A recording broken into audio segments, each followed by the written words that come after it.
Over the past couple of months, I've been planning a trip to Iceland. So today I thought I would just show you a little bit of what my process looks like if you're feeling overwhelmed and you're not really sure where to start. The very first thing you need to do is to pick a destination. So if you're traveling somewhere like Europe, it can be tempting to try and see as many different countries as possible on your trip.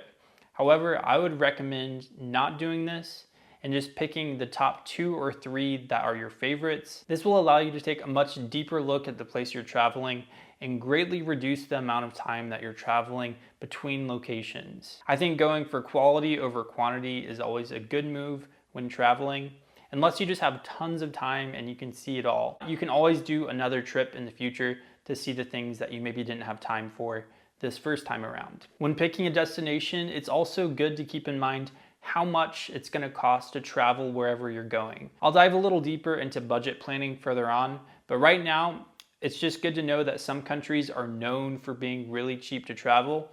So a lot of places in like Southeast Asia are known for being very affordable, whereas countries like Iceland or maybe some European countries are known for being more expensive. So before you really set your heart on somewhere that you'd like to travel, I think it's a good idea to do some preliminary research on the average cost for traveling there. The next thing you want to do is pick your season. So the weather of whatever place you're traveling will have a huge impact on the type of trip that you have. A good rule of thumb to know is that the worse the weather is wherever you're thinking of going, the fewer people will be traveling there at that time. So if you don't mind getting a little wet and cold, you might be able to take advantage of fewer crowds and sometimes even cheaper accommodation and food. If you want the best of both worlds, you might travel in the shoulder season.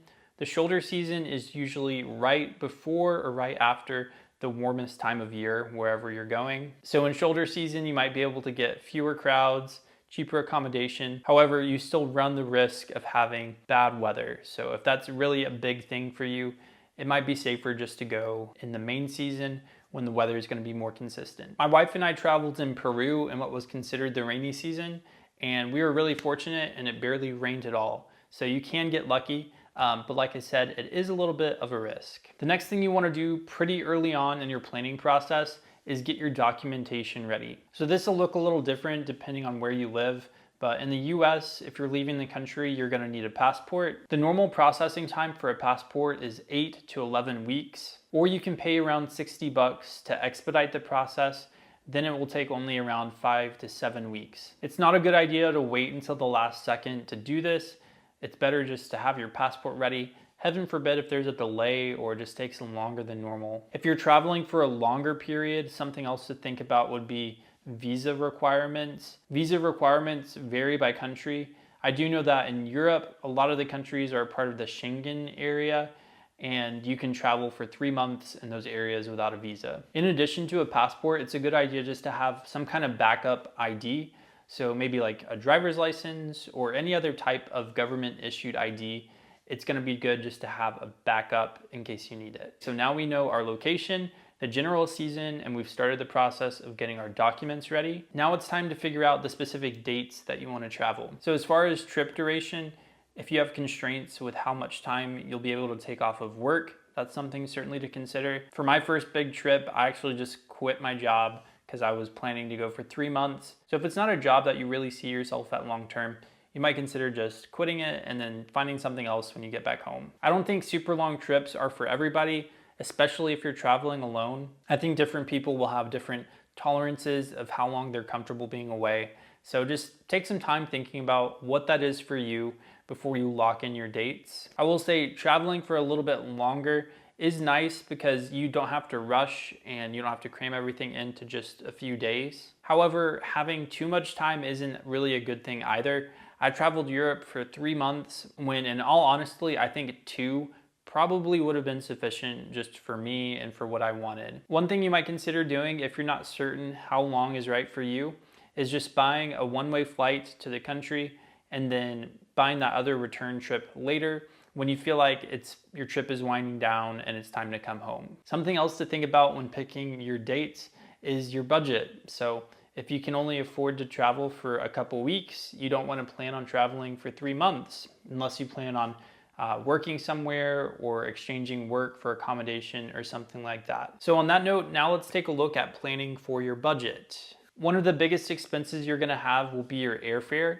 I think the earlier you can start looking at that, the better. I recommend setting up some price trackers just so that you can figure out when tickets are the cheapest for wherever you're planning to go. And as soon as you see them at that lowest price, just jump on them because like I said, that is your biggest expense. So you can shave a lot of money off of your trip by finding good deals on airfare. My favorite website for tracking stuff like this has always been Kayak. As far as figuring out how much food, transportation, and accommodation will cost, I think the best way to go about this is to read blogs from people that have recently traveled to those locations. You could also look for YouTube videos covering these topics. I think the more recent the information is though, the more accurate it will be, especially in these crazy times where gas prices and food prices can be really high depending on where you're going. My number one tip when it comes to budgeting for a trip is to always just have a little bit more than you need. And I know what you're thinking, that's easier said than done, but if you can just find ways to start saving and even on your trip, maybe avoid eating out for every meal, save a little money so that way, heaven forbid, if you do have some kind of emergency, you have money you can draw upon for it. The next thing I like to do in planning a trip is figure out my route as well as the specific things that I'd like to do. The method that I prefer when it comes to picking my route is to start by researching all the main things to do. Once I've figured out those must-see attractions that I don't want to miss, I can frame the rest of my route around those things and then fill in the gaps with smaller excursions. Once you've figured out those main things you want to do, it's a good idea to figure out exactly how long it'll take to see those attractions. If it takes like an hour both ways to hike to see a waterfall or something, and you're seeing tons of waterfalls on your trip like that, that's definitely going to eat into your travel time. So in Iceland, I recently learned that the average speed limit is 55 miles per hour around the entire ring road, which is over 1,000 something miles long. So if you planned your trip thinking you're going to be traveling 70 or 80 miles around this thing, then you're really going to be pressed for time when you're there. So knowing things like speed limits and just the general amount of time it will take to travel between attractions can be really good for just helping you plan. If I'm traveling for around a week or so, I like to leave myself at least one free day where I don't technically have anything planned. That way I can just feel like I can relax a bit more and take my time more.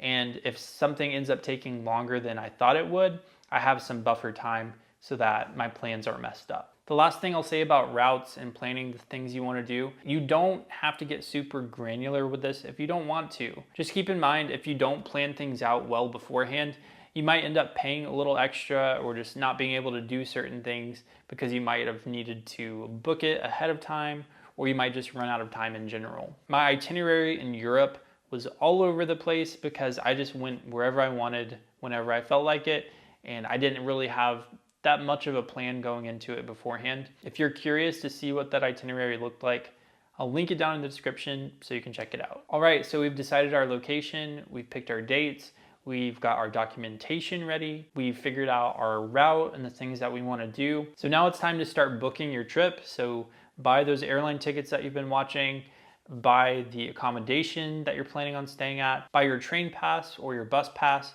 or however you plan on traveling in the country. Different people have different approaches to how much they book ahead of time. If you have a really limited amount of time and you're traveling in a busy season at a popular location, I definitely suggest booking as much as you can just to be on the safe side. But if you're a little bit more flexible and you're traveling for a longer period, perhaps in the shoulder season or the off season, you can probably get by without booking absolutely everything. However, there is always that little bit of risk with that. If you don't like the idea of booking all of your hotels and everything in advance, maybe consider just renting a camper van. And that way you're just killing two birds with one stone, both your transportation as well as accommodation. Now that your trip is booked, the last thing to do is to pack for it. If you're traveling to fewer locations for fewer days, I think you can get by just with some kind of rolling luggage. If you're traveling to more destinations for a longer period, I would personally prefer a backpack just because they're a bit more mobile and they're easier for navigating crowds with. Over 1 million bags are lost by airlines every single year,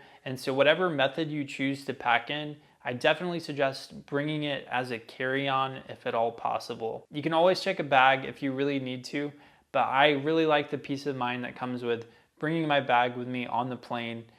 That way I don't have to worry about waiting for it or it getting lost. In addition, there are just a lot of other benefits that come with packing light, and so it's a good idea just to put some thought into what you want to bring with you. I made a video covering everything I brought with me on my trip to Europe, so if you're curious about that, I've linked it down in the description for you to check out. If you got anything useful from this today, please give me a thumbs up, but good luck with your trip planning, and I'll see you in the next video.